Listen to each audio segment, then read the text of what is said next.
Fox 12 is your home for the Portland Timbers, and the second half of the season kicked off in a big way Wednesday night. Portland's 2-goal halftime lead was enough for a 2-1 victory over Houston. Our Nick Krupke went one-on-one with head coach Gio Savarese post-game as PTFC jumped 3 teams in the standings with a second home win in 5 days. A second straight win at home as the Timbers continue their climb up the Western Conference standings. Important for us. We said that in the second part of the season, we need to take every game with the mentality that we need to get points and get wins in order to continue to climb in the table, especially when we play at home. On that PK, we're sitting up at the press box going, is that Santi? You got confidence in Moreno for sure. Yeah, no, Santi picked up the ball and he said, I'm taking it. So that's it. That's what you want, on players at that moment, that they feel like they're ready to take it, the PK, and he did it very well. How mature is he as a kid? Obviously his second summer here now, but even the build-up on that second ball, and it was his finishing that really set the night off right. Yeah, it was, first of all, a good combination between Jimmy, Seba, everybody participated. I think it was Eric as well, and Diego Chara. So at the end, he was able to finalize that good opportunity. And that's, one of the things that we've been talking to him and making sure that inside the box he's a little bit more clinical, that he's a little more determined, that he can have a little more urgency, and he showed it today.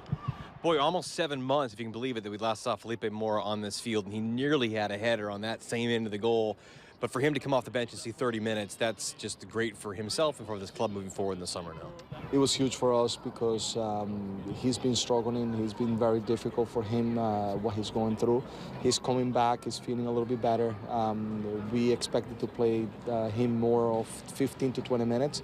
But he felt okay, so he said ready to be able to play. Niesgoda needed to come out because had a little bit tightness quad. And then Felipe, as you said, almost scored his goal in the header. It would have been unbelievable if we would have been able to score. Yeah, it would have been something maybe the next time you guys come back home. You've been in Nashville before? Once only. And it's a beautiful city, so we're looking forward to be able to play there, and I think it's going to be a nice and competitive match. How special is that for you? I don't want to call you an old-timer, but guys that have been around the league for a while, to have these new spots to go to and see the fan base grow and the league really grow? It is a great feeling to see how much this league has grown, to see these type of places, Cincinnati, Nashville, Austin. They're getting, these crowds. In Portland is already known about what the fans can do in the stadium.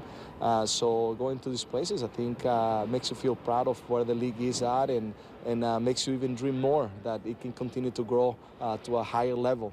So from '96 that we started to today, it's been a huge improvement and a great growth for the league. Will we find you in a honky-tonk after the game? No comment. All right, Oh, good stuff, Krupp. Thank you. The third of 3 straight Timbers matches on our air continues this Sunday night in Nashville. Our pregame coverage begins at 5 o'clock with Countdown to Kickoff on Fox 12+.